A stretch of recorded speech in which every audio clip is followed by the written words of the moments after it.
Hey there, Wargamers Just Around Paint here, and today, boom, we're going to paint some Battletech. I'd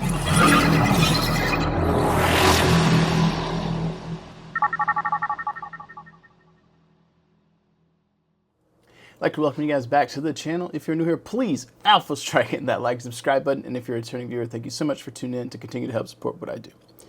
That said, today we're going to be embarking on a long, about an hour and a half plus or minus journey to completing a painting tutorial, showing you guys how to go from start to finish on painting up a COMSTAR model of your own, perhaps even your own king crab. That said, I will apologize ahead of time. I was trying a different filming format with this where I could film a couple different types of content at once, and some of the footage is a little jarring. So hopefully by the end it will all make sense, but know that I'm always trying to improve and get better, and I'm a one-man show currently, so I'm doing the best that I can. So hopefully you guys enjoy. We'll jump into this right away, and we'll start off with our priming.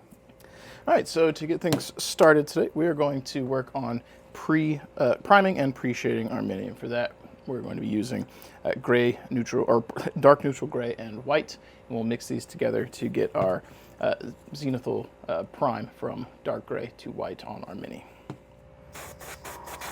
So I did not clean the mini in terms of mold line removal. I'm not as worried about it for these tutorials, kind of just trying to get through them quickly, and you guys can take the tools, put them in your tool chest, and expand as your heart desires. To speed up our priming process, we got our hair dryer here.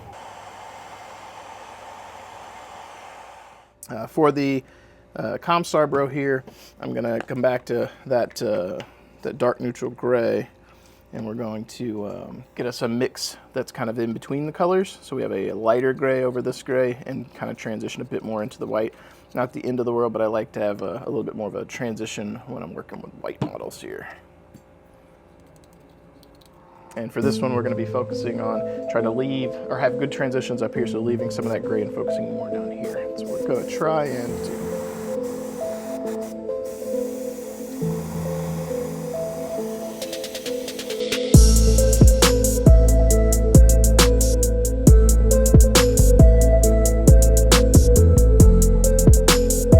We've got some thin down white we're gonna come in here and try and hit the high points of this guy so that we can get that transition complete.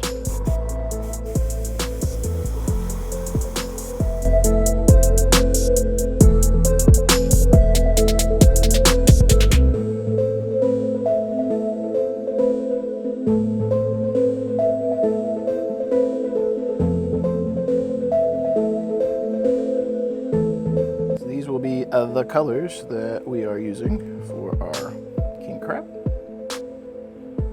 So we've got our dark gray blue, white blue, bright neutral gray, and bold titanium white.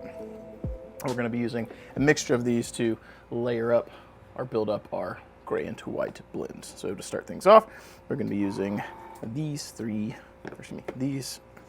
get things started. We're going to be using these three first. So we're going to get a mix of this into our airbrush, and essentially we're going to have about a 1:1 ratio. Essentially, we're going to be putting in our dark gray, or not dark, kind of our blue gray, blue whitish shadows here. And you could do just standard gray into white, but that little hint of blue just looks really, really nice on white models. And you can thank ArcLight for the recommendation on the blue. I've seen it before, but he gave me some feedback once and recommended blue, so I've been trying to work in like a blue-gray into the shadows of my white when I can. It is not the easiest thing or the most intuitive thing, but I do try to work it in. And he's got some beautiful white models that he does, so I try and work that in as I can.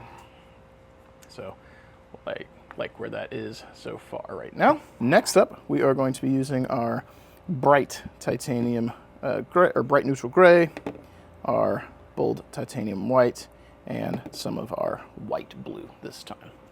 And we're going to be going for like our mid-tone as we build into a slightly off-white.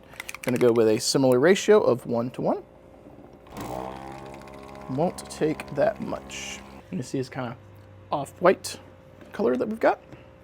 So now we're going to be spraying and trying to maintain some of that blue color the shadows here while building up the top.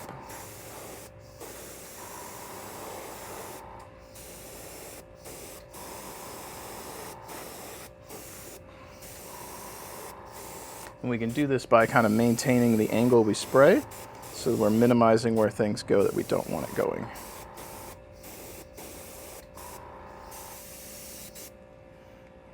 All right, there we go. Liking where that is at so far. And then the next step, as you guys guessed it, we're going to be building into a slightly off white. I'm going to get a little bit of our thinner in here. And for this, we're going to be using our bright neutral gray and our bold titanium white. We're going to do that about 2 parts of this to 1 part of the white. I compare it to our model here. And it's not looking quite as bright as I want, so we'll add a little bit more white into there. Might be closer to a 2-to-1 on the white versus the gray. What we're really looking for here is a off-white, not a pure white, so that we can come in with edge highlights and stuff on this with bright white. So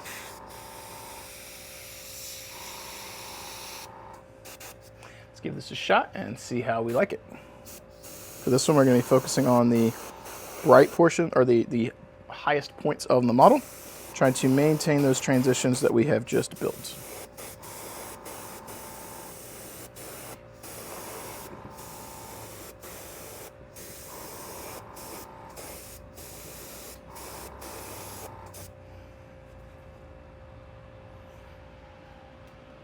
All right, digging where that's at so far. I'm not liking how dark this is back here, so we're just going to come in with a little bit of this and just kind of come over the top just a smidge. I think some of the shadows under here make sense, but some of right here should have been bright. All right. Okay. Next up, to push our white here up on the top, we're going to be using some FW white ink, which is really good for this part. This is going to hopefully bring everything together, mix that up.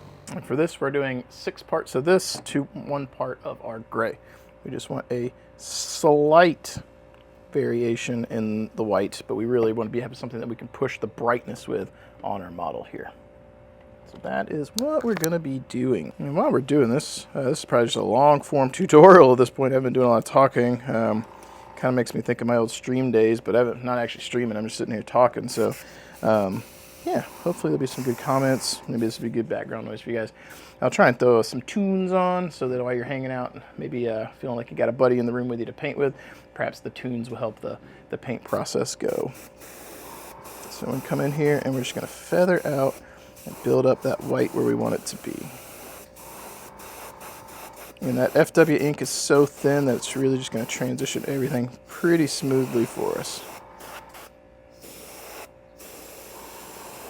And we're focusing on the spots we want the brightest white, and we're trying to maintain our shadows.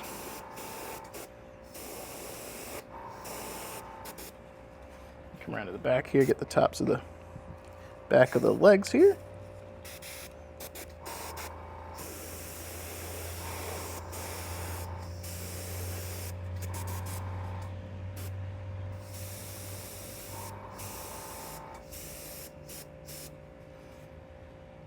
All right, and I'm really digging where that transition has got us.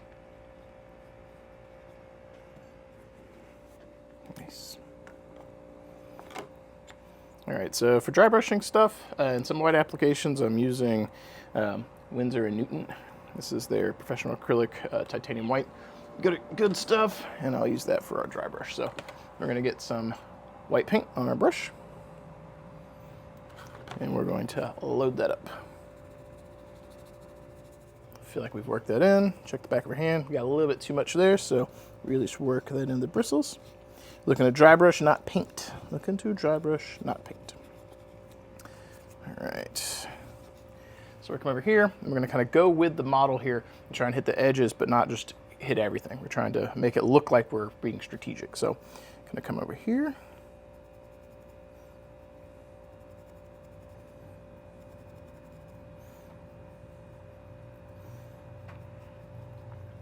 You can really see as those edges right in here come to life. It's really nice.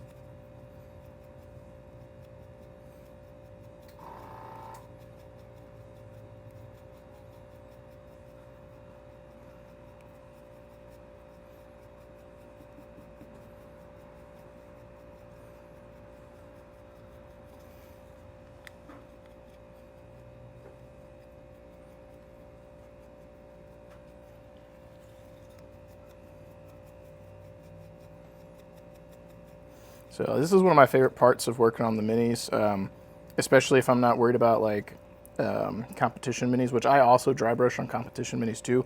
But just the speed with which you can get really good details with a dry brush, especially if you're actually paying a little bit of attention with it and not just going like super ham, being very deliberate and strategic or tactful with where you put your dry brush stuff or how heavy it is. I really think it's kind of the secret sauce. Honestly, I know people have been swearing about this for years. It's nothing new, but being able to watch this mini come to life in front of you, it's a surreal experience. And there's no necessarily mastering dry brushing, it's just getting better and better and learning to feel it out. But once you've got a good feel, you can get really good results without having to work too hard. Like, look at the top of that. Assuming this comes through in the camera, it looks really nice to me.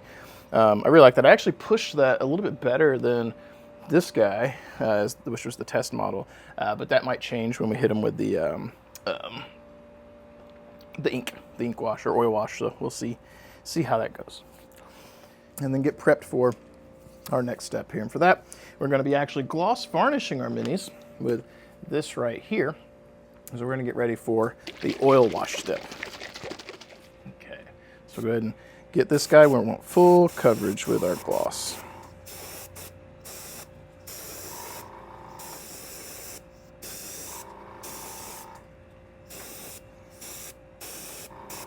This is also probably one of my favorite steps here that we're about to do. Is not the gloss itself, but the prepping for the oil wash step is one of my favorite things to do on a model, because again, much like the dry brush, it's really going to make the models come to life. And you guys will see on here, if you haven't watched any of my tutorials, you're about to see what this is going to do for you. You just want to really make sure you've got gloss all over the whole model, which with white here, it can be a little hard to see. So I'm trying to rotate it so that I can see the sheen here on the light, so that I can kind of make sure it gets covered. Because if you get the oil wash on non-gloss surfaces, good luck getting it back off. So you can tint your models and not be happy with them. So next up, we're going to be using some oil washes. So for our COMSTAR Bro, we're going to be using Mr. Weathering Multi Gray. But to get things started with our king crab, I almost called it a marauder. That was almost blasphemous. We're going to get this mixed up. So we'll use our Vortex mixer to get that going.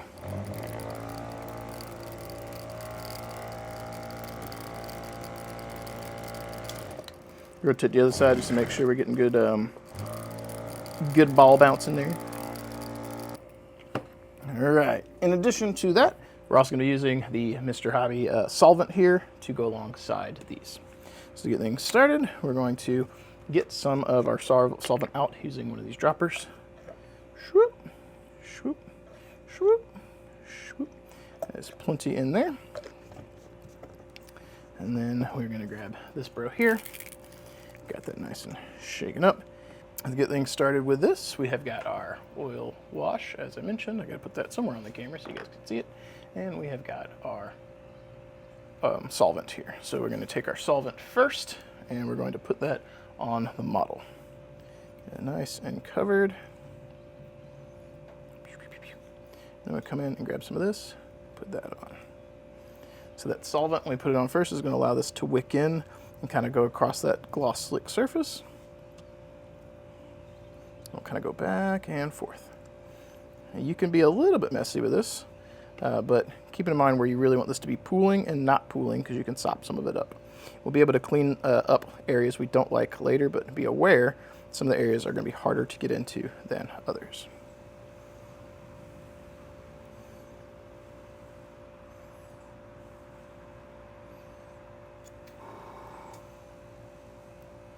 This is a lot of fun for me because we're really we're kind of ham-fisting it here and making something look good without having to work too hard for it. And I'm just going at it because the cleanup stage is the best part of this. So it's really going to come together. Okay. And some of it's going to drip, so just be careful because I've gone very heavy on here. Okay. But I know that I can clean it up, so. Okay. And I really want to make sure I get some on that leg. Bam. Okay, so we're gonna let that dry for a moment, and you can use the hair dryer for that too, but I'm gonna let that stuff pool and sit where it needs to sit. All right, so next up we're gonna be coming back for our solvent, and we're gonna be loading up our cap once more with some of that. Shoop. All right. And then we've got some of these like hobby cleaning sponges. We're gonna use those to clean up our minis. So first thing we're gonna do, get ourselves a paper towel, like so. And we're going to dip this into here, poop, poop, get it nice saturated, and then dab it off on our paper towel. Then we'll come over here, and we'll go back and forth with adding solvent, cleaning off, and cleaning the model. We'll start doing that. You want to be very careful, kind of go gently on top, not work the recesses too much, because we want to leave that dark recess on the model. So we're really just trying to clean the top surface, unless there's a spot you really don't like, and then you can try and get down in there and clean it.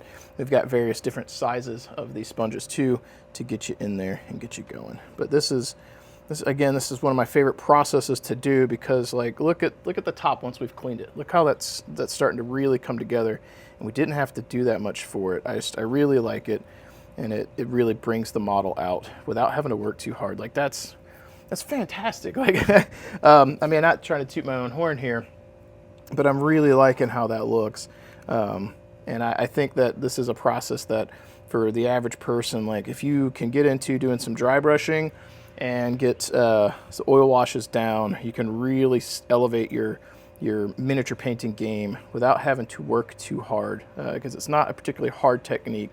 And then when you start adding on edge highlights and fine-tuning details and doing the other stuff that you need to do by hand, and you couple it with this, it really starts to add up and look really phenomenal. So that's why I like it. It's almost cheating, but nothing in miniature painting is cheating. It's a tool for your tool chest, and if someone tells you you're cheating because you're using washes or dry brushes or airbrushes, well, screw that person. It's a tool in your tool chest. You wouldn't tell a mechanic that he has to turn every wrench by hand, would you? Like, he's got a pneumatic tool that uses air that makes his job easier. It's not cheating. It's working smarter, not harder. And sometimes you do need to turn a bolt by hand, and sometimes the pneumatic tool is great. And having the right tool for the job and knowing when to use it and how to use it is important. So that's a great analogy for coming from someone who knows almost diddly squat about cars, but same kind of philosophy. So that guy is looking absolutely stunning, I think, after that. So with our previous steps now dry, it's now time for us to move forward here and start working on some decals. So to get started with some decals, obviously we have prepped this guy with some gloss varnish in the previous steps, obviously. But for the decal portion, I highly recommend getting a set of Micro Sol and Micro Set. These are a godsend for setting decals. A little bit of water and a paintbrush, and a nice handy dandy pair of tweezers along with an X-Acto blade will help you out tremendously. So for our decals on this guy, I'm also going to be using this little tray that I have made.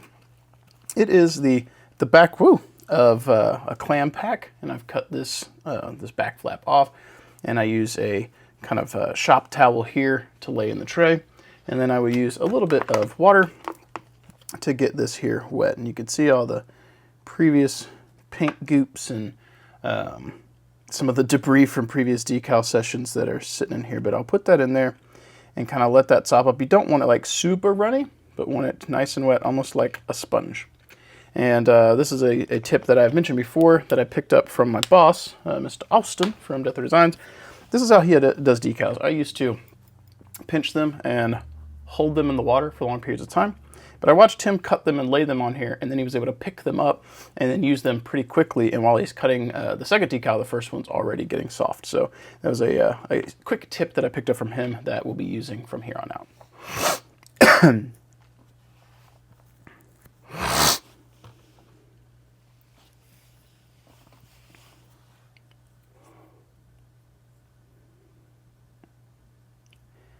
For decals today, we're going to be using some COMSTAR decals from Fighting Piranha. I owned these ahead of time. Now that I can print stuff at work, I do that, but this is what we're using because I already have them. Don't have to print some new ones. And they'll be using some, Death Designs decals as well. So I'm using some numbers and some hazard striping, which I think will be really cool. So one of the things that I like to do, and let's get in a little bit tighter here, and I can explain, is I like to use, that's a little close, there we go. I like to use the tweezers here to kind of gauge size of the decals relative to the spot on the model they're going to go. So I kind of want a COMSTAR decal on his shoulder here. So I can kind of hold and get a rough idea of how big of a decal I want and compare to what we've got over here that might fit the bill. And I think that one feels like it might be the ticket. So we'll cut that one out. Get our X-Acto here.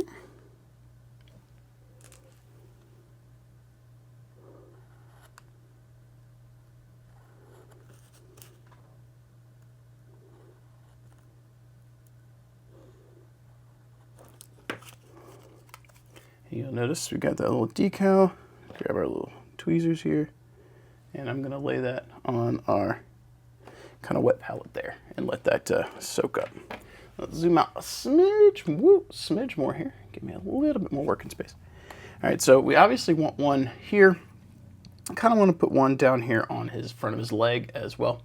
I like having decals that, depending on where you are in combat, you can see what the unit is that you're fighting. And I think we might be, the ticket might be another one of the same size. So let's go ahead and get that trimmed on up. Swoop, swoop, swoop, swoop. All right, there we go. And we'll go ahead and lay that one into our little bath there as well. So that'll be all we need from this decal sheet. Next up, we're going to grab some numbers and let's figure out what number seems like it might be good for this guy. I'm thinking 01 since he's the first of the COMSTAR bros that I have painted in this tutorial. And I plan to replace my COMSTAR minis that were traded, I won't say traded, sorry, were purchased by a viewer to give away. I'll replace them with some new ones for the stream, or for the channel. So let's compare our size here.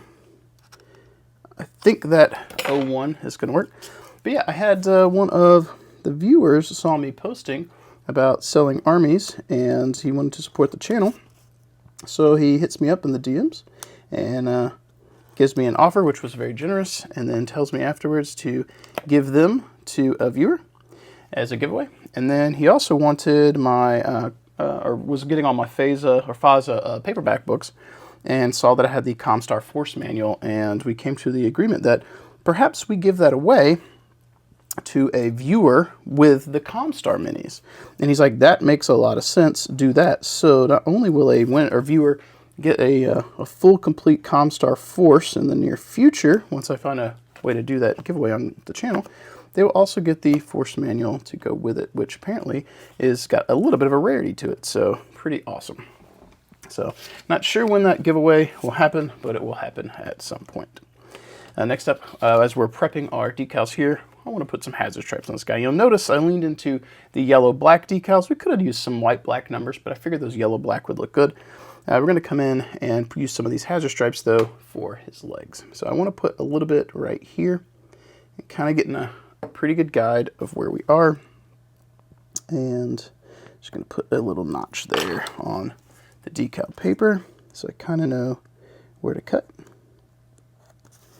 And then I'm going to try and use this as a guide for a second piece, if I can get this to line up for me here.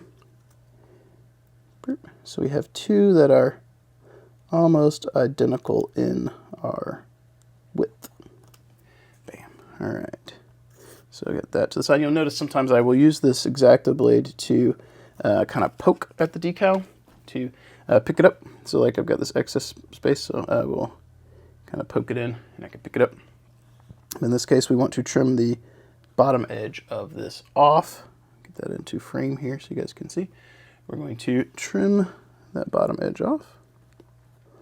There we go. Very gently plop that on, and then we'll replicate the same thing on this one, and we will pop that decal, or that bottom portion decal off, and then pop that into our water. All right, so we give those just a moment to get saturated with water, and then they will be pretty easy to slide off of that decal paper. All right, so let's go ahead and see if we can get one of these to slide. And that number's sliding pretty good. The COMSTAR decals both slide really well. That means we are good to go. So first thing I'm going to do, I'm gonna go ahead and open up our micro set. So I like to remember the first solution we use is set, because we're going to set the decal. Solvent, or sol, is a solvent, and that's going to smooth out the decal more so than the set does. So that is what I like to do. So let's go ahead and pick this up. So what I've done is slid the decal slightly forward so I can get at the actual paper and try and make sure I'm not pinching the actual decal itself. So rotate this guy. We're going to get a generous amount of the set into our brush here and put some on the surface. Don't want it too sopping wet, we just want to get it wet. And let's go ahead and slide our decal into place. And sometimes the paintbrush works for this, sometimes I have to get the X-Acto blade, which is what we're going to do here. I'll come in and I'll use the back of the blade, the part that won't cut, and kind of slide that into place. And unfortunately, this image is a little pixelated, but it still gets the point across, and I think that COMSTAR image is lining up pretty well with his shoulder. So now we'll come in with our number 1 here, and we'll put put it as the mirror to the COMSTAR symbol.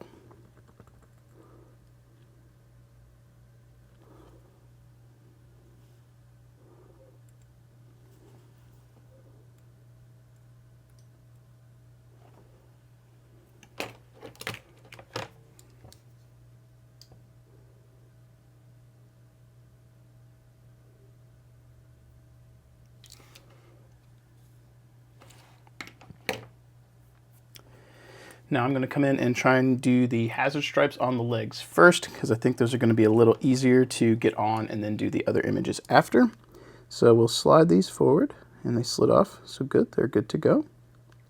I'm going to try and get them going the same direction. So I've got the black stripe going from top left, bottom right orientation. And we'll try and do that the same on the other one as well when we mirror it on his leg. So I'm not sure if you guys are going to see this that well, but I will rotate the camera once it's on and try and show you guys.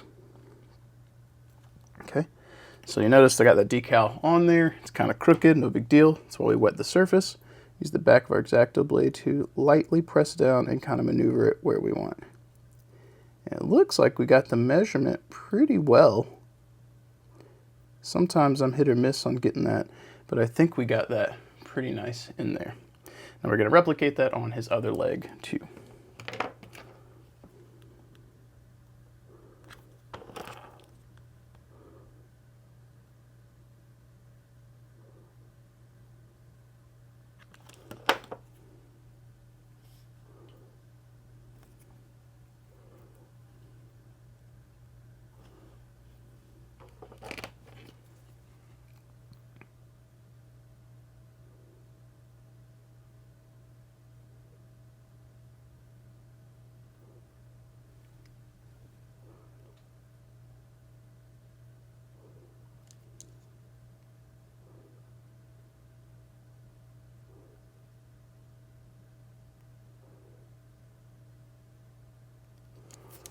All right, so we've got those hazard stripes where we want them. Next thing we're going to do is drop a decal on the panels underneath.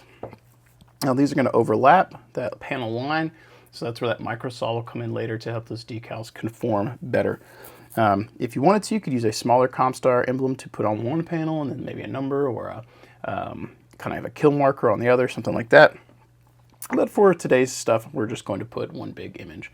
Now, one of the things I like to do is to alternate where the images go. So instead of having COMSTAR hazard stripe COMSTAR, we're going to do COMSTAR hazard stripe number hazard stripe COMSTAR. So no matter where he tilts, you've got a COMSTAR image kind of showing on the opposite side. And I feel like that just kind of, in my head, militaristically, covers bases. So if he's twisting one way, this is still showing here, this is showing there. No matter where he's turning, you kind of have something facing, versus if you're looking at him from this one side, you would just get number, which is weird. But number has a stripe in COMSTAR, COMSTAR number, or has a stripe number. So no matter what, you kind of got an idea of what faction he is from. So let's go ahead and slide our COMSTAR image off. Whoa, it came completely off. Not good. let's get it up, or get that back onto our decal paper if we can. There we go. All right, so benefit of having this X-Acto blade there kind of helped put that back on. So when we do this, we're going to be very careful to not disrupt the hazard stripe that we have already put down. And again, after we get this on, I'll kind of pivot it, make sure you guys can see, because it's kind of awkward getting that guy in there. But we'll go ahead and slide that over. Try and line that up dead center.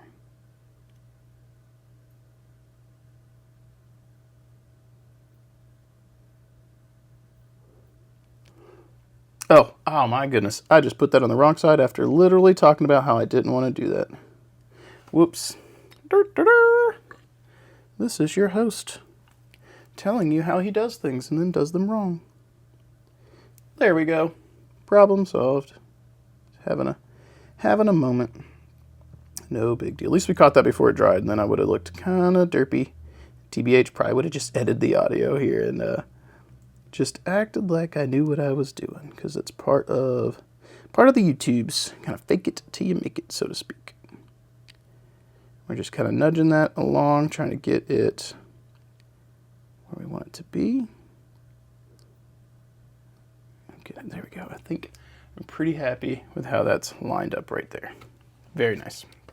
So let's go ahead and grab our numero uno here. Flop him back down where he was. Get a little bit of that micro set. Prep that surface. And grab our number one.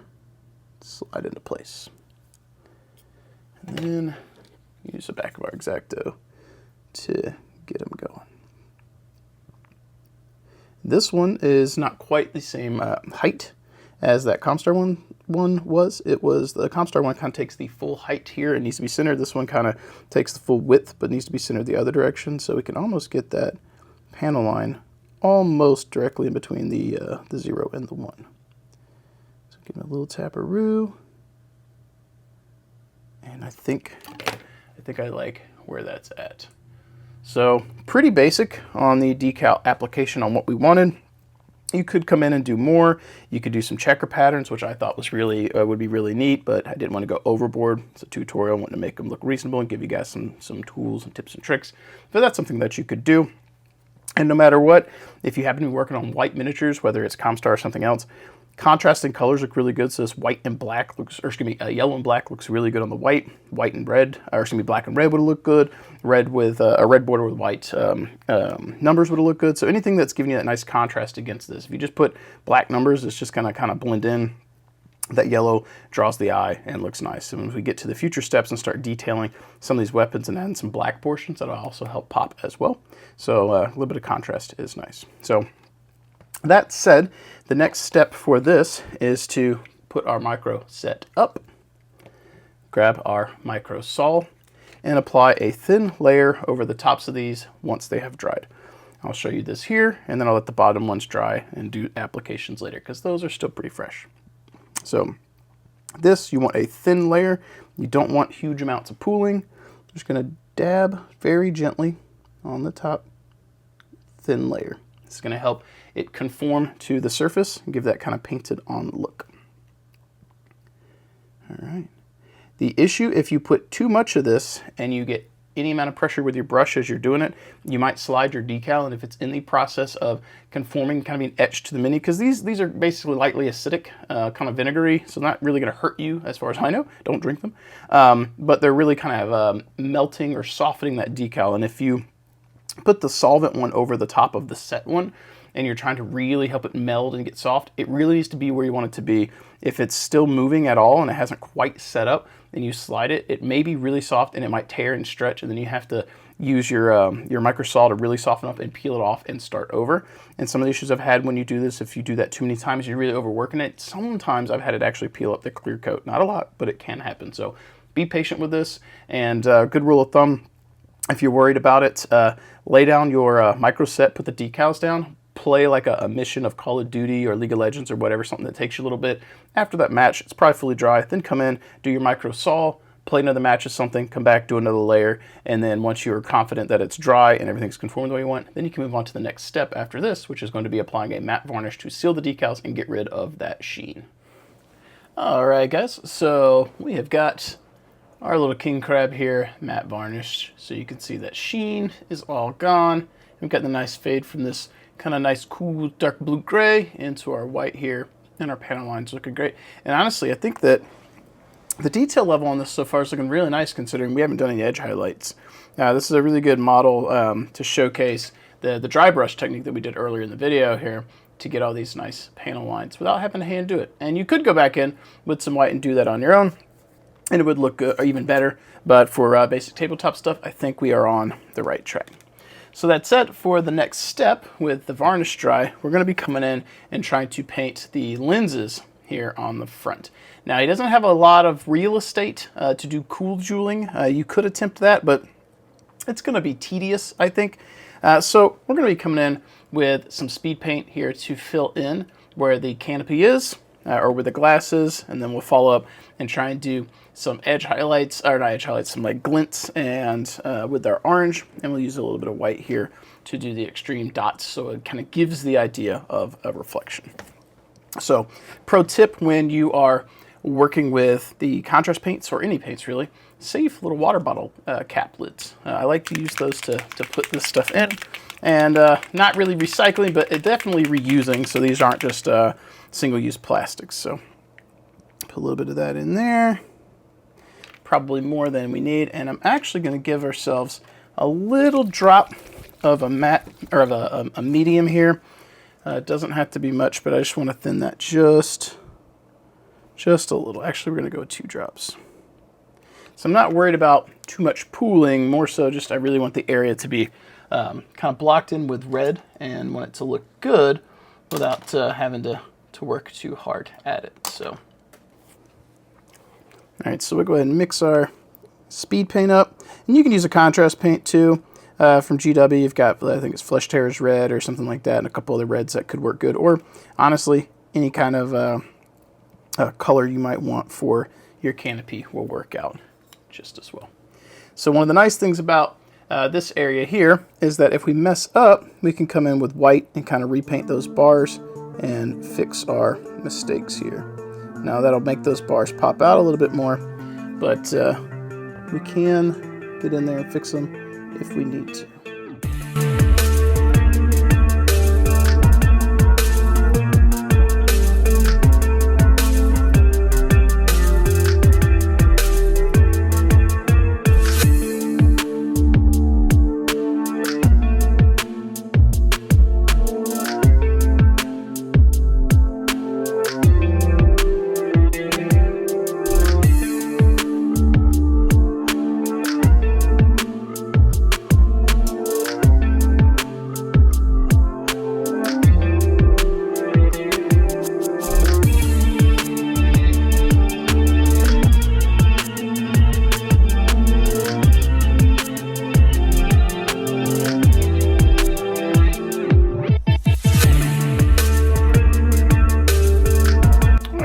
Got our red speed paint down in there.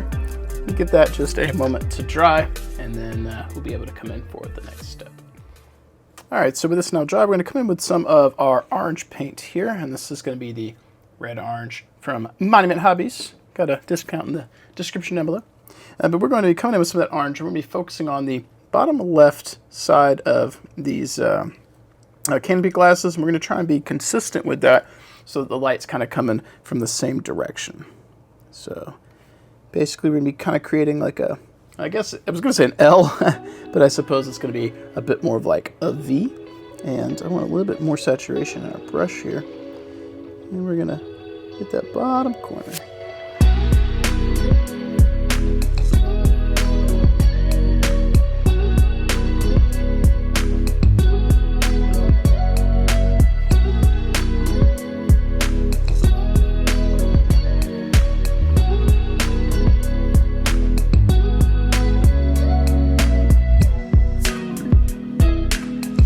Can really spend as much time as you like on this. We're going over real basics here just to get you kind of going. And because this is going on a little bit on the thin side, I'm probably going to come back and do a second pass of this so that we can make sure we've got a good orange saturation the way that I want it to go, want it to look. I didn't even thin this down, it's just right out of the bottle, and it's pretty transparent, which is really good, but it means you end up kind of having to do multiple passes to get the kind of overall look you want, because it's pretty, the opacity is pretty thin.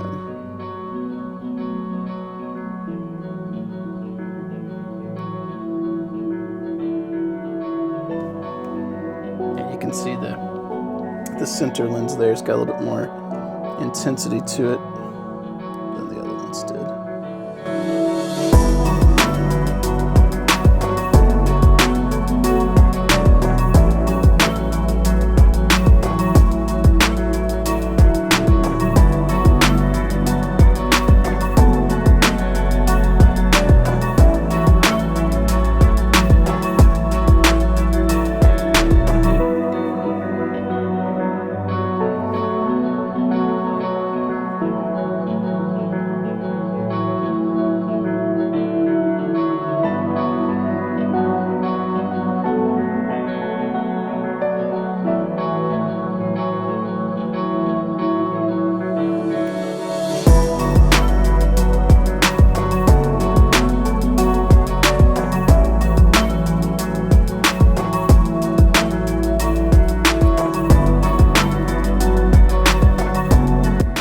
Come back through and do one more pass, because like I said, this is pretty thin, and we're going to retrace our steps just to get the intensity of that orange up a little bit.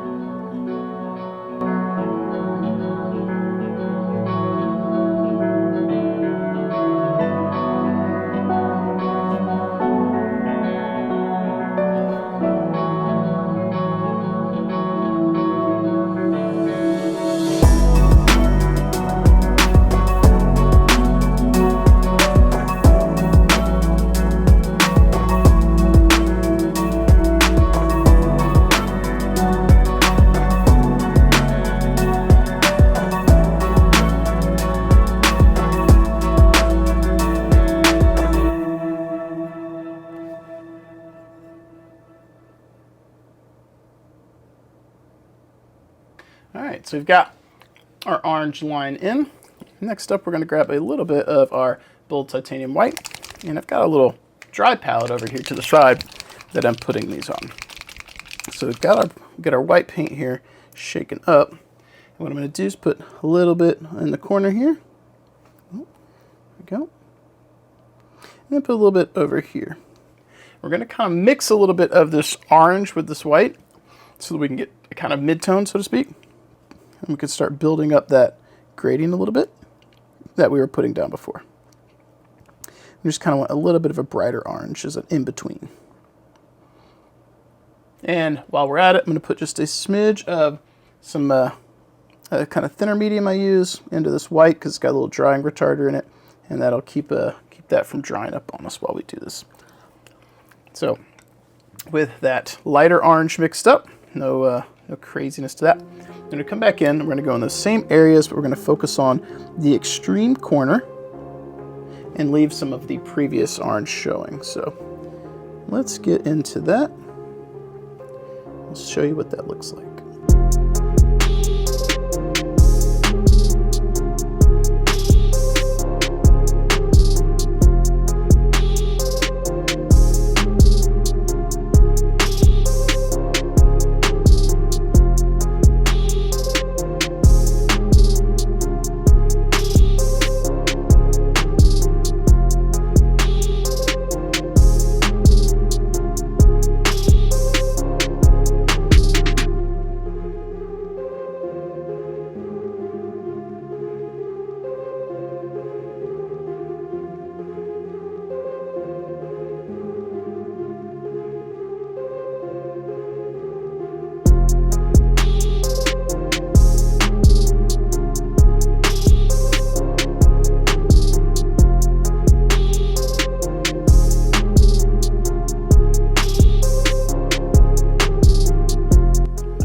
Got that bright orange down at the bottom. I'm going to come in with a little bit of our white. I'm going to kind of dot that bottom corner.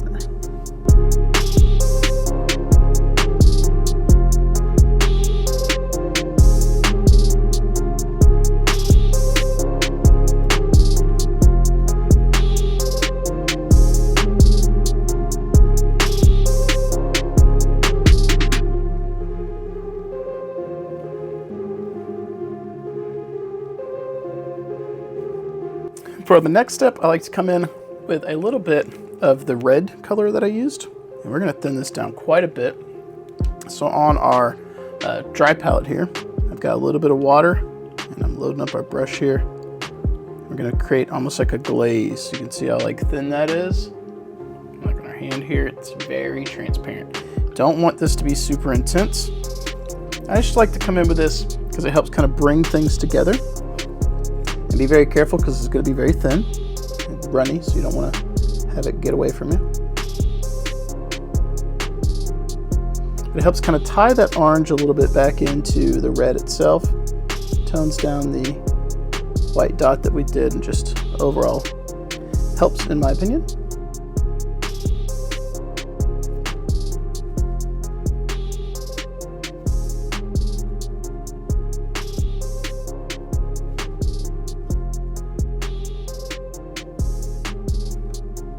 This is all dried up now. Then we're going to come in with a little bit of that white and we're going to dot the opposite corner now. We were doing the bottom left and we're going to do the top right. And I usually try and do 2 dots if I can get in there. Sometimes I'm feeling it, sometimes don't quite got the mojo. But we're going to try and get 2 dots in that top corner.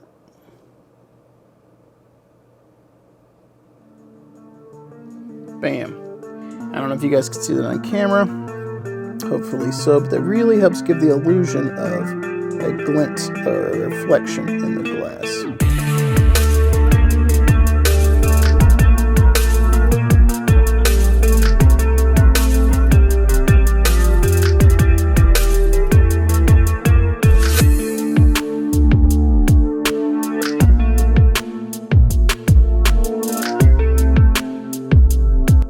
Not the cleanest ones I've done, but I think those look pretty good. So now we're going to come in and we're going to clean up a little bit, hide some of our crimes, so to speak. And for that, we're going to use a little bit of black contrast here. And I like to use that to come in and trace around where we just painted. Now the top area, not so much probably needed, but the bottom edge, this could probably stand to be blacked out a little bit.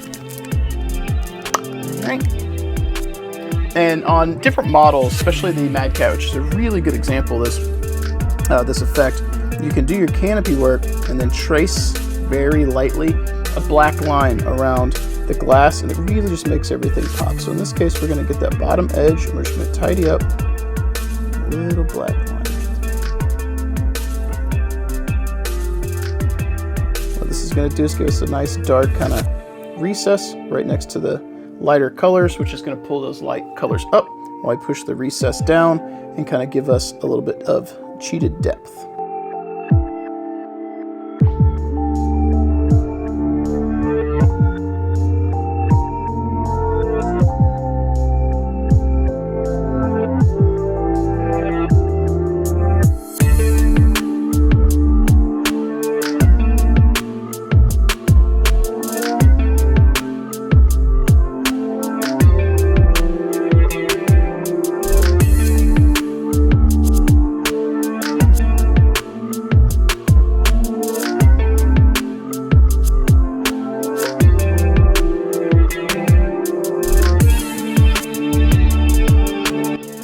Makes those pop. And now for the last step, well, technically second to last step, we're going to come in with some of our white paint and we're going to hide some of our crimes, fix some of our mistakes. So I've noticed some areas where we got a little zealous with our kind of thin down glaze and it's hit this bar. So we're just going to come back over here. We're just going to highlight over this bar because it's kind of got a pink hue to it right now, which we don't want. And so we're just going to re-highlight that. So also let us cover up any other mistakes, any bits of black that might have touched that bar, and just tidy up a little bit.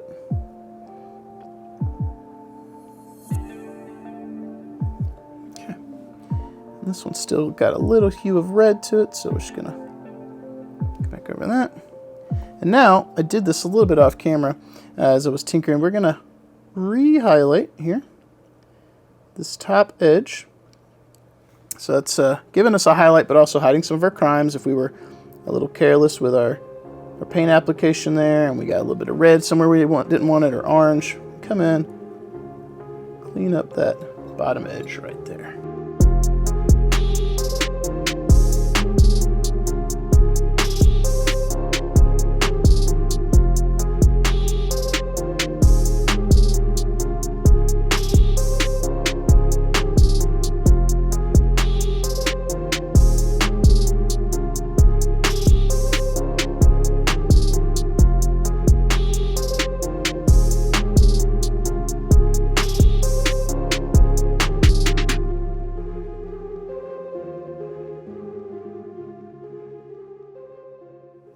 All right, so I'm pretty happy with how that turned out, and you can see with just a short moment spent doing our edge highlights here, we really brought that together, got our canopy looking nice, and made it pop. Now, this same pop effect we're getting with these highlights, you can achieve elsewhere too if you want to do more, but this is kind of a focal point. On this guy, not as much, because you're going to be looking down on his head right here a lot, but on a lot of models, the canopy, the cockpit, the jeweling is where you're really going to have your eyes drawn.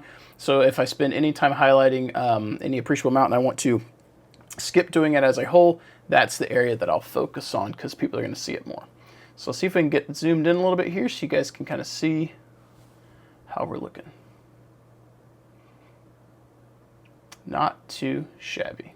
Next up for our king crab here, we're going to be coming in and doing the details that we have missed. So right now, those details include the weapons on the end of his arms, the weapon up on his torso, and the rockets inside his torso over here.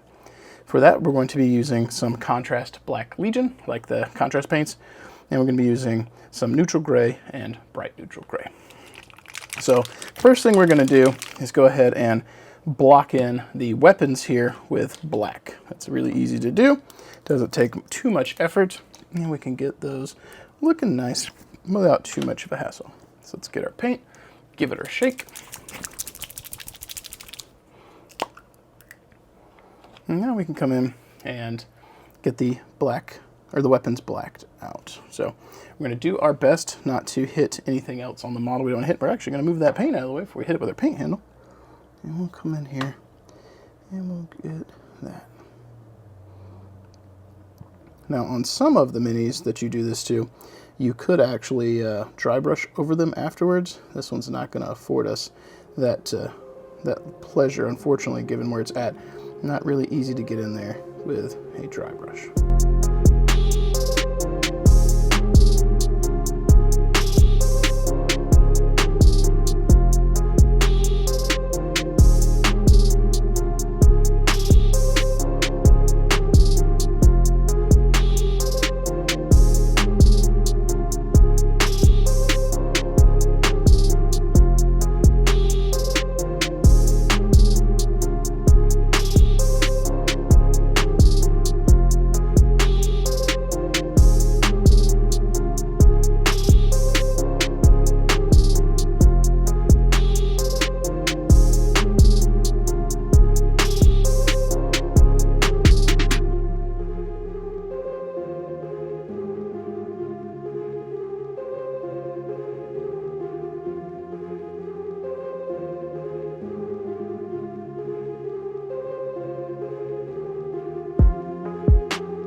With our black areas now dry, it's time to come in and start working on some edge highlights and some light dry brushing on the areas that will allow us to do so.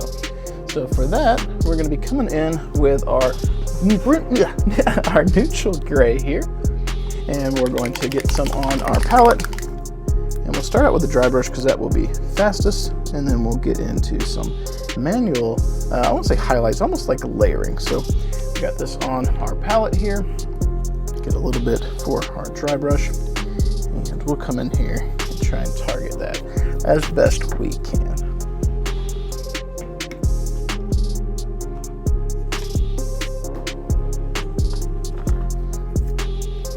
So So for the first dry brush, we're going to hit this barrel right here, the one that's pretty easy, where we're very unlikely to hit any other parts of our Mini.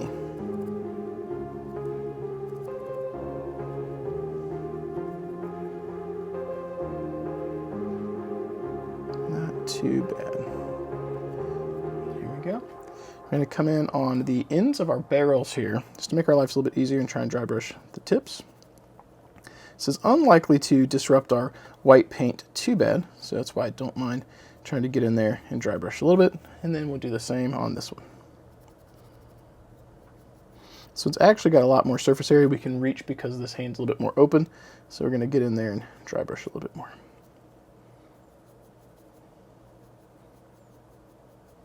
Okay. And next up, along with our dry brushing, or to continue with our dry brushing, I've got a much smaller dry brush here. And this one is from, much smaller one. You see the tip here? This is one of those ones from, was it Artify on Amazon. I've done a review on these. They're not too bad for the price, especially if you're looking at buying some of the Artist Opus ones, which are really expensive. This will get you something reasonably good for a much cheaper price. So we're going to get the smaller one. We're going to try and kind of do a downward stroke and hit these kind of missile tips here.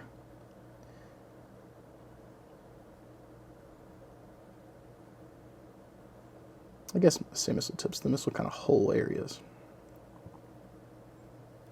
There we go. Not too bad, makes that pop just a little bit. Clean out our brush there so no paint doesn't dry in it. Now we're going to come in with some of our neutral gray, and we're going to do some kind of layering. So for that, get a little bit of my secret sauce here mixed. That was the wrong secret sauce. That was matte varnish. It's not what we need.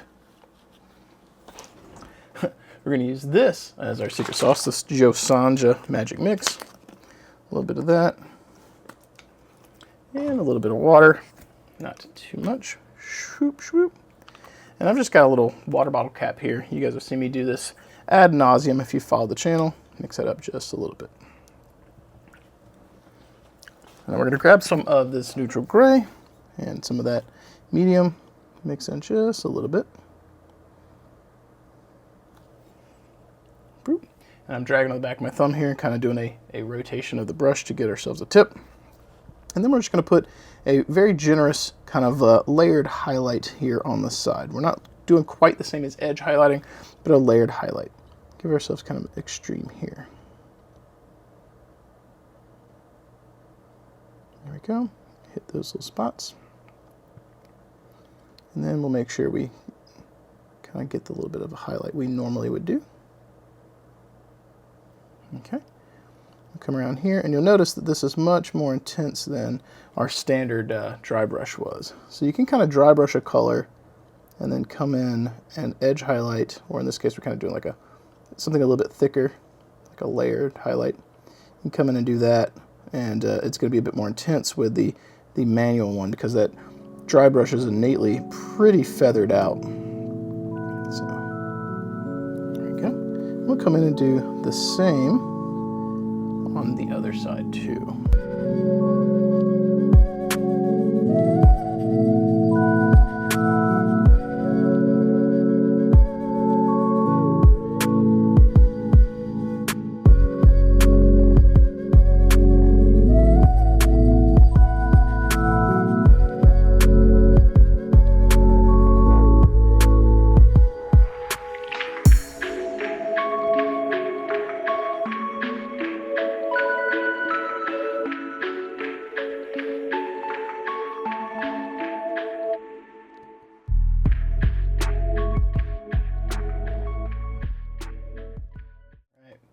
So we're going to give that a moment to dry, and we're going to be coming back in with an actual more extreme highlight, and for that we'll be using our bright neutral gray. So let's get some of that down on our palette.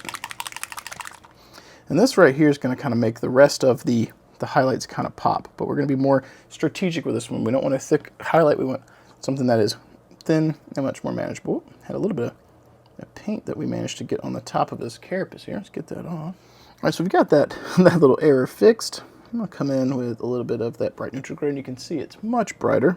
So we're going for a pretty extreme highlight. Now you can mix this a little bit if you want to kind of build this up and not have it be so extreme, but we're going for some speed here, so I'm not gonna be too worried about mixing that. I'm just gonna come in and give ourselves our kind of extreme highlight here and make our weapon barrels pop.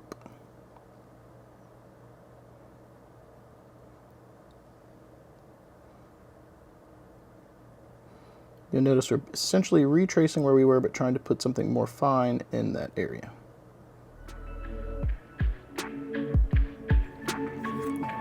That barrel looks pretty nice. And we'll come in and replicate the rest on the other portions of our menu.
All right, so we've got our weapons highlighted. I think those look pretty good. The last thing we want to do is come in and address some of this rocket pod here. Now for that, we will be highlighting as well, but we're going to get a much smaller brush for this one because it's a lot harder to get in there and hit those. And we're going to be trying to consistently hit the same corner on these holes to give the illusion that the light is coming down and hitting them.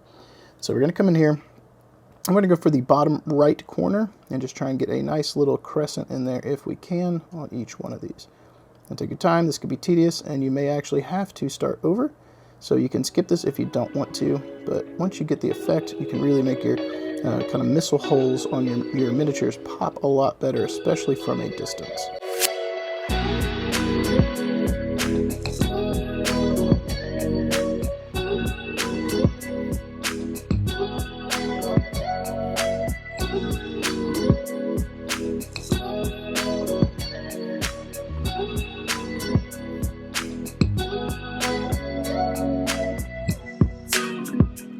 All right, so we've got those holes right there highlighted. It also had some interesting like inlaid detail up here, so I went ahead and highlighted that too to give us some separation, and then give us a little bit of highlight down the side right there.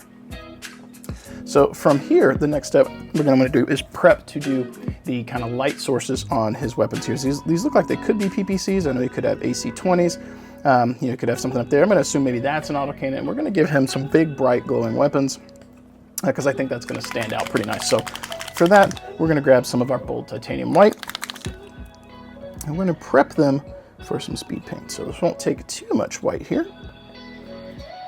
Grab a little bit of that. And we're going to try and put a white dot essentially down into the centers of his weapons here.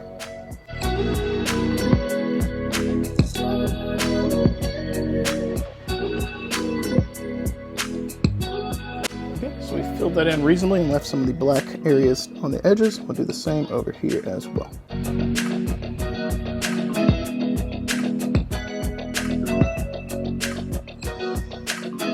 All right, so we need to give that a quick moment to dry, and then we come in and get ourselves a nice little blue glow effect going on. With the white areas on the end of our barrels dry, we're going to come in now with our magic blue. We're going to come in with this and get something that kind of looks like a blue PPC or some type of a laser. So some of these speed paints from Army Painter tend to bleed, so be careful if you're using them so that whatever palette you're putting them on, you don't reactivate the paint later. So we're going to find a water bottle lid, and we're going to use one of those to put some of this paint in. So we're going to give it a good shake. And put some in our water bottle lid. It should not take too much for what we're doing here.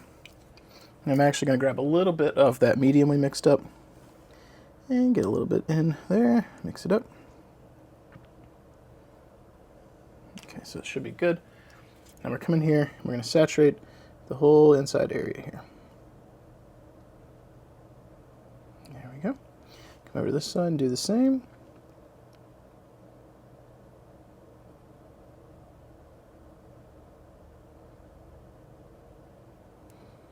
Alright, so clean it. I'm going to rinse out our brush real fast. We're going to come in and we're just going to sop up just a little bit of that so we can kind of get some of that white showing through a little bit better. And do the same on this one over here as well. Don't want it too dark. With the blue areas now dry, we can come in with a little bit of white, and we're going to get a little bit of that medium that we mixed, a little bit of that white paint, and we're going to try and dot the centers of them and leave some of that blue still showing, so we get a bright hot white kind of center with the blue on the outside.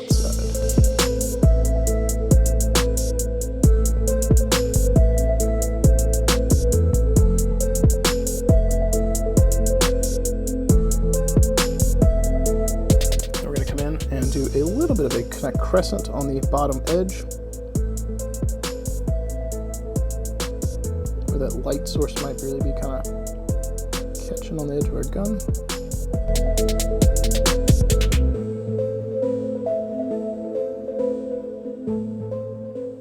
For our final step here, we're going to come in with plasmatic bolts. Get a little bit of that. And we're going to get just a little, don't need a huge amount. Fill up our brush, a little bit of that medium that we made. Mix a little bit with that. We want this to be relatively thin. Drag it across the back of our thumb here and check. Looks pretty thin to me. I'm going to come in here and kind of fill this area with that color. Here we go. Let's get just a smidge more in there.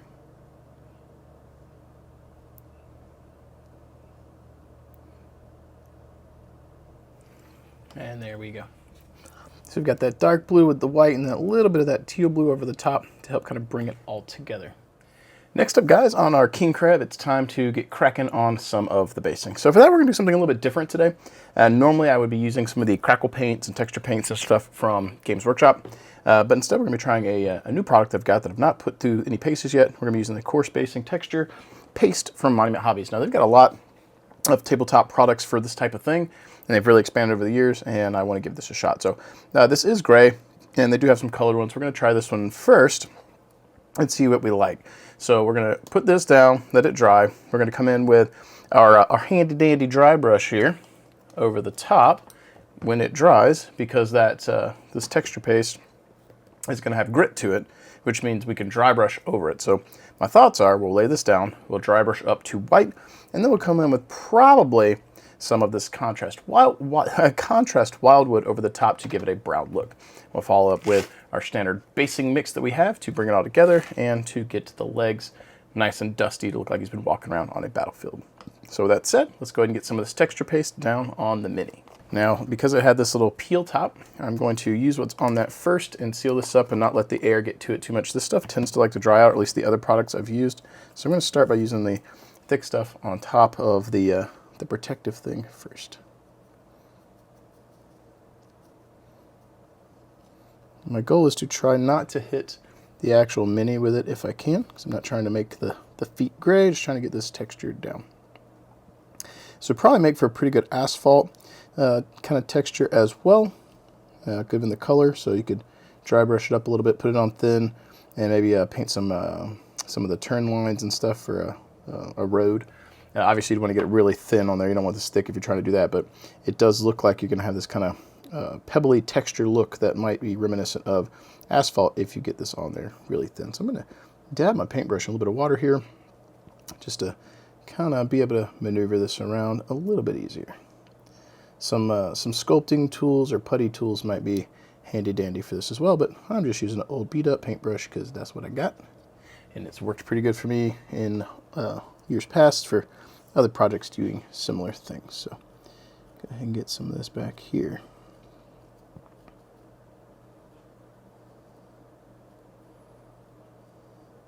We don't have to be perfect with this because we're going to come back in with some of that basing powder anyway, which means I'm going to be laying down some PVA glue to get some of that piled up so we get a variety of textures on our base. So if you're replicating this on your minis, don't stress too much. Just get a nice coat on there.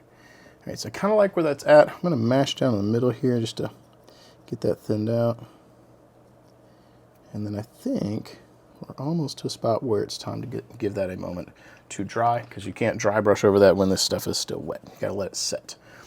So I want to get some better textures, or I guess textures right where down in here, more shapes. So I'm just going to jam the brush a little bit, give us some kind of holes and divots, things that make this look like maybe torn up dirt, debris, you know, things like that. So mash down with that paintbrush, and so it's not so uniform. Want it thin, but not so uniform. So kind of mash down in there and get that look kind of a trough there. Yeah. Because we don't know what's been stomping around or driving around in the battlefield, and I like that pretty good. So let's give that a moment to dry. We'll come back, hit it with the dry brush, and then start moving forward. All right, so this right here is dry, so we're going to come in with some gray paint into white and start building up the color on our stone there, or debris, with some dry brushing. Don't need too much of this, so we'll load that up. So this won't take too much time to get going. There we go.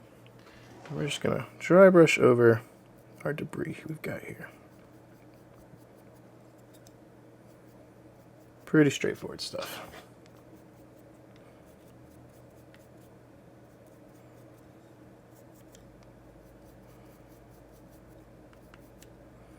Yep. Pretty subtle. Now we're going to come in with some titanium white, because we were using neutral gray for the first one, and we're going to hit that with a much brighter highlight, or dry brush rather, because we're going to go over that with some contrast paint, and we really want that to pop. Really want it to pop.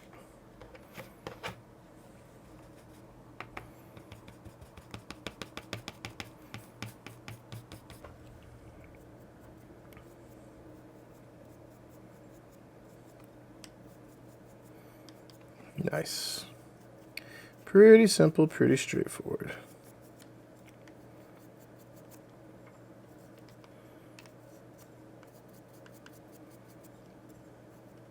I'm going to get a little bit more of that white. I'm going to try and get this front side a bit brighter here.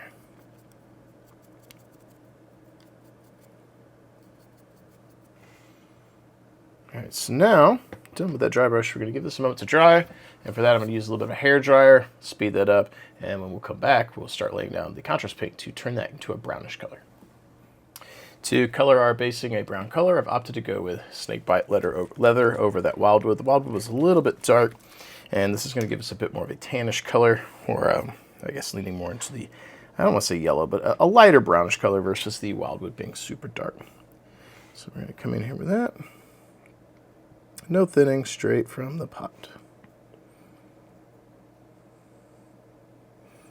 Try and get right up to those feet without getting any paint on them.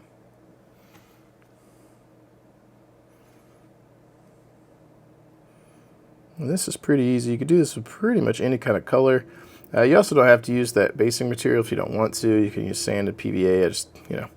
This is a tailor-made product for this type of thing, so I like it.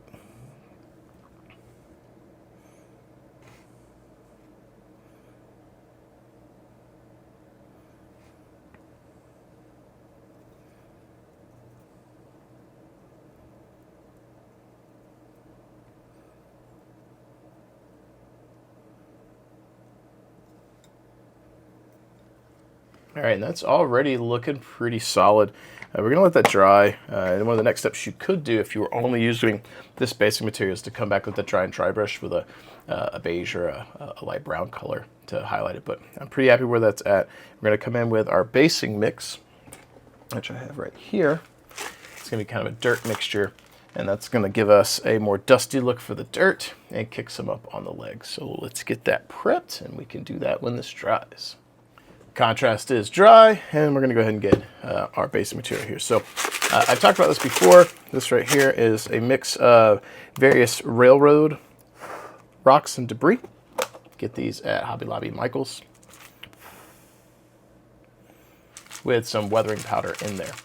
So it'll kick up dust onto the legs, which is really, really nice, and it's what we are going for. One of the other things that I've also got here is some PVA glue, or white glue. That's what we'll be using to apply some glue to the base so that we can actually get the basing material down, which is also good.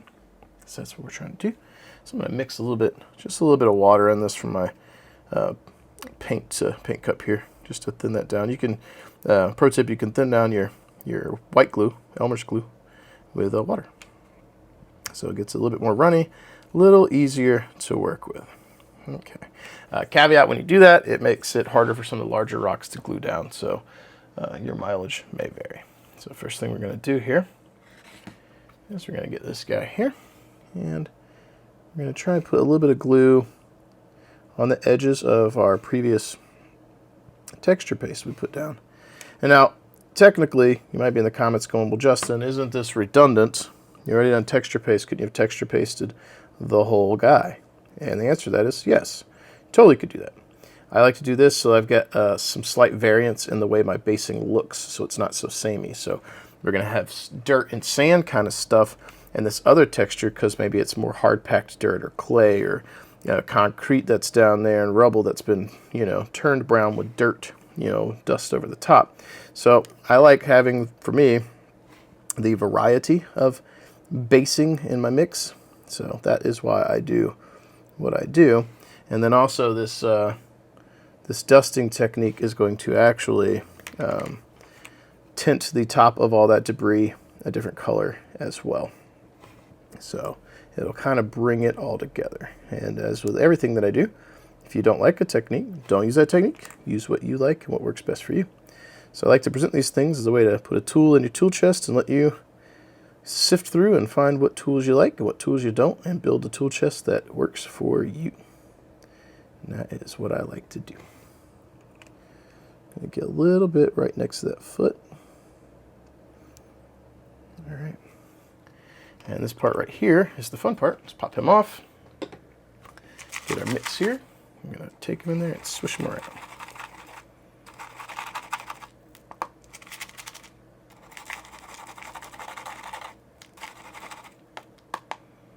See how we're dusting up the feet a little bit. I want that to be a bit more intense, so we can come in here and really focus swishing him around.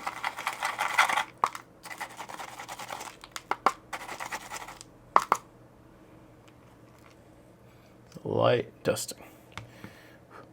Now you can see how it's kind of brought all the basing together. So now what we're going to do, I'm going to grab I got a spritzer bottle here with isopropyl alcohol. That's going to help this bond to the Mini. It will tone it down a little bit, but we're going to do this, and then we will kind of bring it back up a little bit. So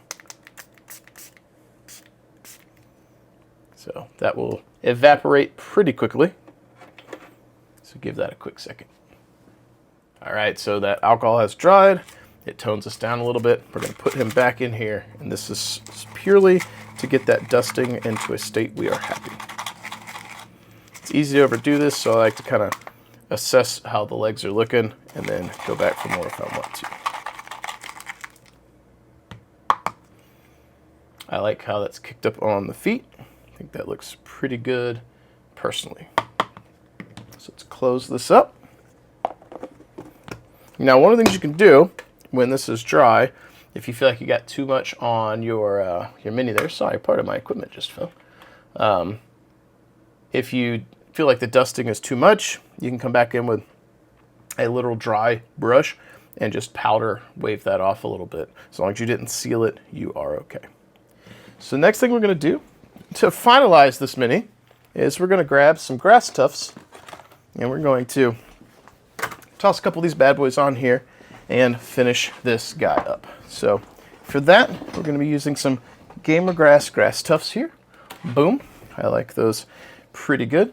And a little dribble of some super glue. So that is going to help this adhere pretty well. For that glue, I've got one of these nozzles here. We could pop on. That'll help us get better control. So I'm going to get a pair of tweezers and our handy dandy, wherever I put it, X-Acto blade. Boom. All right, so let's go ahead and pop this open. Take a look at the tufts that we've got and kind of reference our mini here too. Pop him back on the base and see kind of like what spacing we have on here and what might fit. So probably something right here by that back foot is probably gonna look nice. And then maybe, I kind of like those little crater looking things right there. So maybe we drop a small one right here-ish and then one back there. So we've got a tiny one that I kind of think might work good. This one right here. So grab that. Give ourselves a little dribble of glue. This will not need a lot. Now these grass tufts do have adhesive on it, but I find that it doesn't work well. So we go in for a little bit of that super glue. I'm going to put that tuft down. Press down on it. And then I like to come in with the X-Acto knife on the flat side of the back and just really kind of press the edges down. You could probably do that with your tweezers too, but I don't like getting glue on my tweezers if I could help it. So pop that down in that one little guy, one little grass tuft. And now looking at back here, I think we can get away with something that's a little larger, a little curvature to it probably. I think this one right here might be the ticket. Kind of like that almost banana sort of shape, kind of a curve or bean shape. So we'll load up right up next to that foot. Give ourselves a little bit of super glue. And now you'll want to be careful when you do this too, and make sure that underlayer with the PVA is ready for the super glue. If not, this can kind of peel up a little bit. Not the end of the world, but it is a thing that can occur. And again, coming in with that X-Acto knife to press down the edges of our tuft here so that you don't see it. You want it to go straight into that dirt, and you don't want to see any of those edges because that helps break, or that causes a break in immersion. And honestly, I kind of like that. I really like where that divot right here is. It looks like something went off, something stood there. I really like it. And this opens up an amazing set of possibilities when you're working on minis. If you want to do like water effects or something like that on here, if you want to do mud, that works out pretty well too. And for our final step, it's time to black ring the base. We're going to be using some Vallejo model color for that. We just got the standard black. Give that a good shake. Use our paintbrush here. Get a little bit of water in there. And this is my favorite part of, one of my favorite parts of working on a mini, because when I get to this part, I'm generally done. So you don't want this black too thin, because if it's super thin and runny, it will, if it hits those rocks, it'll kind of wick away. You don't want the black to wick away across your base. So I usually put a little bit of water in there to thin it, just so it's not thick, but not so much that it's runny. It may take a little bit of practice, but I'm confident that if you're to this part of this tutorial, I think you probably got that covered. I think you're going to be just fine. All right, with the base now blacked out, this bro is finished. Hopefully you guys enjoyed that. If you have been following along this tutorial and did something of your own, share a link in the comments below to your Instagram accounts. I would love to see your hobby progress. You can also tag me on Discord if you post anything, or Facebook. I'll take a look at what you have done. If you have any questions or ran anything or did something different, let me know. I would love to see your progress. But that there is our completed COMSTAR king crab, start to finish, with everything from the priming of the mini down to the basing. I think the only thing we didn't do was excessive cleaning or anything, but I've covered that in other videos before. So that's it. Hope you guys enjoyed. Hope you follow along with us. As always, keep painting your models, keep rolling those dice, and I will catch you guys in the next one. Thank you so much for watching and being here with me today. I pour a lot of time and passion into every video, and I genuinely hope it adds something to your hobby experience. If you've enjoyed today's content and want to see more, consider supporting me over on Patreon. Every little bit of support helps fuel what I'm doing here, and it truly makes a difference. Whether it's a few dollars or simply sharing the channel with others, your support means the world to me and allows me to keep doing what I love and hopefully inspiring you along the way. A huge thank you as well to all my sponsors, Monument Hobbies, Fortress Miniatures and Games, Baron of Dice, and Deathra Designs as well. Their backing is vital to the channel, and if you're in the market for top quality paints, miniatures, dice, or terrain, please check out their links below. Not only will you be picking up some great products, but you'll also be supporting this growing community we share together. Thank you so much for watching, and for your time, and for being a part of this journey with me. As I sign off today, let's go ahead and highlight some awesome patrons who are helping fuel this journey we're on together and helping keep things going.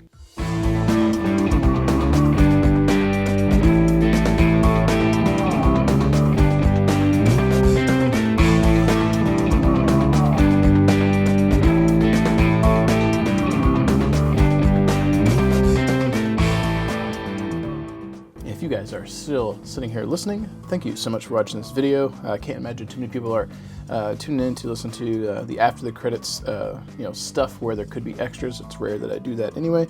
But I want to thank you guys again for watching. All you OGs out there who watch all of my videos and support me. Those of you who come up to me at the conventions and stuff and say hi and come participate and everything, I appreciate you. It's been tough lately. Obviously, I've talked about that. I'm very open about how I feel on the channel when I can do content, but it makes me feel a lot better having some of you guys in my corner to kind of keep me moving. And I put a lot of pressure on myself to produce content, and lately I've just not been hitting the marks that I want, and you guys notice that because there's no videos to watch. So for those of you who continue to tune in and support me even when there's not a lot of content coming at the speed of which I want, I appreciate you. And this one took a bit of time to get filmed because I had to do it in segments. It took a little bit of time to get edited, and I would normally prefer to put it out in small pieces. But I've been told by people before that they didn't prefer that, so we have one long video. So you guys tuned in, and I hope that you enjoyed it. Now, that said, you guys that continue to kind of tune in and give positive vibes, give me a lot of hope. Things have been tough lately, and we could all use a little bit of positivity in our life. So if you're listening to this, I appreciate you, and if it inspires you to get some painting done, please get in those comments, share with us, and let you see what you're working on, because God knows right now the algorithm's showing a lot of negative things on social media, and it's wearing me down. And if it's wearing me down, it might be wearing some of you guys down too. So one of the ways we can combat that is to get some art out there and put positive vibes out into the internet, onto the algorithms, and hopefully the powers that be will put those in front of eyeballs of people that could use some positive motivation. So once again, as always, hope you guys keep being awesome, keep painting those models, keep rolling those dice, and I will catch you guys next time.